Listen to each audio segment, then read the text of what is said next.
प्यारे बच्चों, आपके हिंदी के पाठ्यक्रम में कोविड-19 महामारी की समस्या के कारण परिवर्तन किया गया है। इस प्रकार परिवर्तित पाठ्यक्रम के अनुसार आपका प्रथम पाठ बात अब आपके पाठ्यक्रम में नहीं।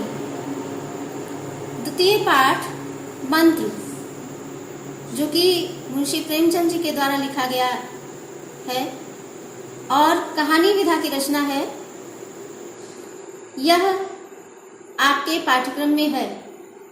यानी ये पाठ आपको पढ़ना है।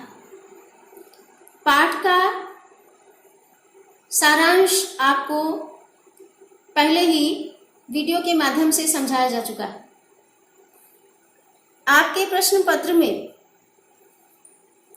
प्रश्नों का जो प्रारूप है वह इस प्रकार है कि जिस पाठ को आपने पढ़ा है उसी से संबंधित कोई अवतरण आपको दिया जाता है और उसकी कुछ पंक्तियां रेखांकित कर दी जाती हैं।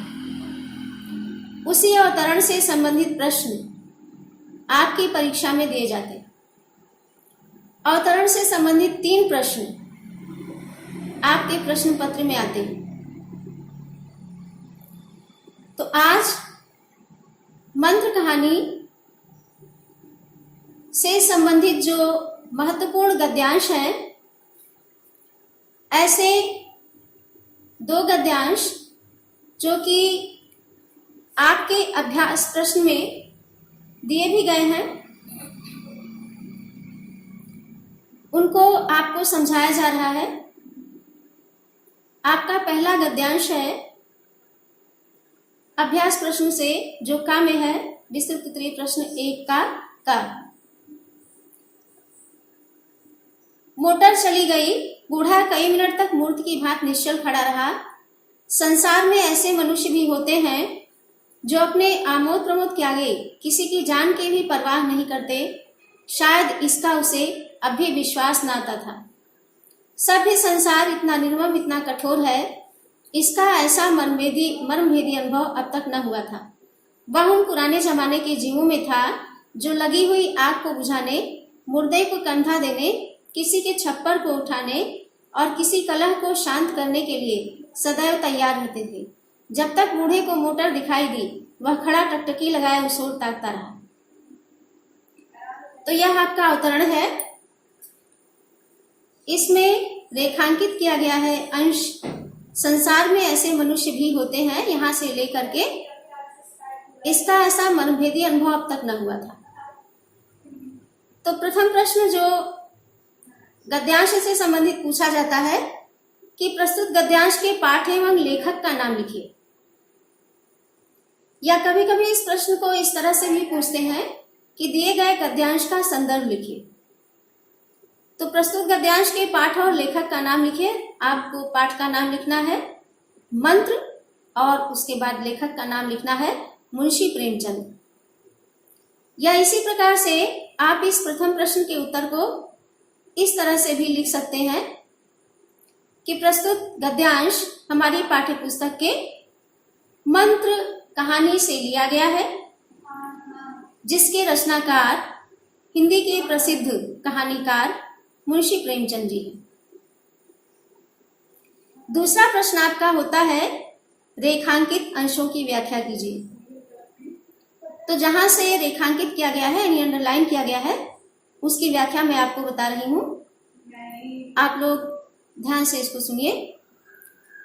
चूंकि बूढ़ा भगत डॉक्टर चड्ढा के पास अपने इकलौते बीमार बच्चे को लेकर के गया था और उसने बहुत प्रार्थना की, बहुत गिड़गिड़ाया, रोया कि वह एक निगाह उसकी तरफ देख ले।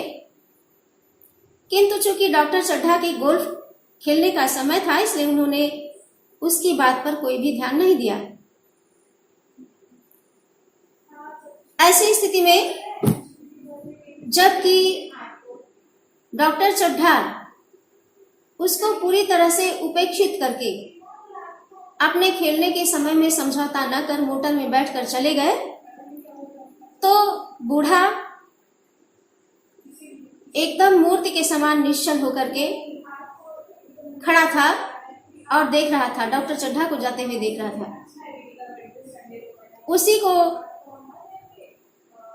इन पंक्तियों में प्रस्तुत किया गया है कि बूढ़ा भगत ये सोच रहा है कि संसार में ऐसे भी मनुष्य होते हैं। मनुष्य, क्योंकि मनुष्य का मतलब ही होता है जो दूसरों के सुख दुख को समझे, प्राणी मात्र के प्रति जो है उसके मन में संवेदना का भाव हो, उसके सुख दुख को जाने और पहचाने, समझे। और यहाँ प्राणी मात्र की बात ही छोड़ दीजिए, मनुष्य के भी दुख को मनुष्य अपने मनोरंजन और अपने आनंद के क्षण से अधिक महत्वपूर्ण नहीं समझ रहा है। जबकि वह बूढ़ा भगत जो कि गरीब था, लेकिन उसके भीतर जो मानवीय गुण होते हैं, ऐसे मानवोचित गुण जिनके कारण मनुष्य श्रेष्ठ समझा जाता है, वह सारे गुण थे। और डॉक्टर चड्ढा एक सभ्य संसार से संबंधित व्यक्ति का प्रतिनिधित्व करते हैं। तो वही बात वो अपने मन में सोच रहा है कि क्या इस संसार में ऐसे भी मनुष्य हैं जो अपने मनोरंजन के सामने किसी के जान जाने की भी परवाह नहीं करते। उन्हें किसी के जान की कीमत, जान की मूल्य अपने मनोरंजन से कम लगती है और इस कारण वह अपने मनोरंजन को अधिक महत्व देते हैं, न कि किसी दूसरे की जान बचाने को। शायद इसका उसे अब भी विश्वास न आता था, यद्यपि अब वह सत्य प्रत्यक्ष उसके जीवन में घटित हो रहा था कि डॉक्टर चड्ढा अपने आमोद प्रमोद के सामने उन्होंने उसकी पीड़ा नहीं समझी, उन्होंने उसके बीमार बच्चे को नहीं देखा, लेकिन फिर भी उसे इस बात पर विश्वास नहीं हो रहा था कि वास्तव में मनुष्य, वो भी सभ्य समझा जाने वाला मनुष्य, इस प्रकार का व्यवहार कर सकता है, इस प्रकार से संवेदन शून्य हो सकता है। तो जो संसार सभ्य कहा जाता है वो इतना निर्दयी है, इतना कठोर है, इसका ऐसा मार्मिक अनुभव उसे अभी तक नहीं हुआ था, क्योंकि वह एक ऐसे समाज से, एक ऐसे समुदाय से संपर्क रखता था जो मानवोचित गुण से संपन्न होते थे। तो इस प्रकार से जो अंश रेखांकित किया गया है उसकी व्याख्या मैंने आपको समझाई है। आप लोग इसको ध्यान से सुन करके उसके बाद इसको लिखकर अवश्य दिखाइएगा। इसके बाद 3 अन्य प्रश्न दिए गए हैं अभ्यास प्रश्न में। पुराने जमाने के जीवों का व्यवहार कैसा था? भगत को किस बात पर विश्वास नहीं हो रहा था? भगत के अनुसार सभ्य संसार कैसा है? तो इन प्रश्नों के उत्तर आपको इसी अवतरण में से पढ़ करके लिखना है, ढूंढ करके लिखना है। जैसे पुराने जमाने के जीवों का व्यवहार कैसा था, तो आप अब नीचे जब पढ़ेंगे, पुराने जमाने के जीवों का व्यवहार मनुष्य के जो स्वाभाविक गुण होते हैं उनसे युक्त था। पुराने जमाने के जीव थे वो लगी हुई आग को बुझाना, किसी मृत व्यक्ति को कंधा देना, किसी का छप्पर उठाया जा रहा है तो उसमें सहयोग करना, और कहीं कलह है तो वहां शांति की स्थापना करने के लिए प्रयास करना। ये वो अपना कर्तव्य मान करके उसको पूरा करने के लिए सदैव तैयार रहते थे। फिर जो अगला प्रश्न है, भगत को किस बात पर विश्वास नहीं हो रहा था, तो भगत को यह विश्वास नहीं हो रहा था कि जो संसार सभ्य कहा जाता है वो इतना कठोर होता है, इतना निर्दयी होता है कि अपने आमोद प्रमोद के सामने किसी की जान की चिंता नहीं करता। तो इस प्रकार से जो भी प्रश्न है उनका उत्तर आपको अवतरण से ही पढ़ करके देना है। तो ये एक अवतरण आपको उदाहरण के तौर पर समझाया गया है। आगे जो अवतरण दिया जाएगा आपको कार्य करने के लिए, उसमें आप प्रश्न का उत्तर स्वयं ढूंढेंगे उसी अवतरण से और अपने शब्दों का प्रयोग करके। दूसरा जो अवतरण है अभ्यास प्रश्न में, अभ्यास प्रश्न 1 का ख, अरे मूर्ख यह क्यों नहीं कहता, यहां से लेकर के जो न होना था वह हो गया। और इसकी पंक्तियां जो रेखांकित की गई हैं, मृणालिनी का कामना तरु क्या पल्लव और पुष्प से रंजित हो उठा? मन के वह स्वर्ण स्वप्न जिनसे जीवन आनंद का स्रोत बना हुआ था, क्या पूरे हो गए? जीवन के नृत्यमय तारिका मंडित सागर में आमोद की बहार लूटते हुए क्या उसकी नौका जलमग्न नहीं हो गई? जो न होना था वह हो गया।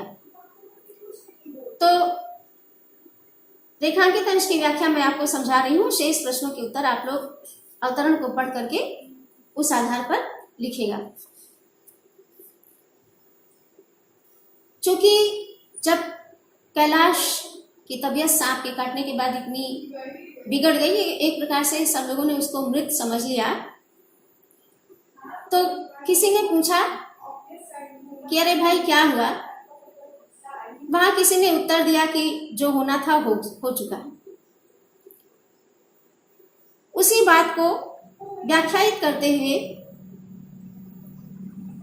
लेखक कह रहा है कि जो होना था वह कहाँ हुआ। भाई होना तो यह था कि कैलाश की जो सहपाठनी थी, उसकी प्रेयसी थी मृणालिनी, उसका विवाह कैलाश के साथ चूंकि होना निश्चित था, और इसके पहले कि उसकी जो कामना थी, कामना रूपी जो वृक्ष था, इच्छा रूपी जो वृक्ष था, वह पल्लवित हो और पुष्पित हो, उसके पहले ही इतनी हृदय विदारक घटना हो गई। तो मन के ऐसे सुनहले सपने जिनके कारण जीवन आनंदमय दिखाई दे रहा था, वह पूरे नहीं हुए, बल्कि बीच में ही टूट गए। और ऐसा जीवन जो उल्लास और उमंग के सागर में डूबा हुआ था, हर प्रकार से आनंद की बहार लूट रहा था, ऐसी जो जीवन नौका थी वह अचानक जलमग्न हो गई, यानी जल में डूब सी गई। तो यह सब कुछ तो होना नहीं था। होना तो यह था कि कैलाश के साथ मृणालिनी का विवाह होना था, दोनों को सुखमय और आनंदमय जीवन व्यतीत करना था, एक ऐसा जीवन जो आमोद प्रमोद के सागर में डूबा रहता, लेकिन बजाय उसकी जो नौका थी वो जल में डूब गई, जल में मग्न हो गई। तो ऐसी स्थिति में यह मूर्ख ऐसा क्यों कह रहा है कि जो कुछ होना था वह हुआ? यहाँ तो वह सब कुछ घटित हो गया जो कि नहीं होना चाहिए था। आज तो वह हुआ जो नहीं होना चाहिए था। तो इस प्रकार से रेखांकित अंश की व्याख्या आपको समझा दी गई है। शेष प्रश्नों के उत्तर आप लोग अवतरण को पढ़कर अपने शब्दों का प्रयोग करते हुए लिखकर अवश्य दिखाएंगे। धन्यवाद।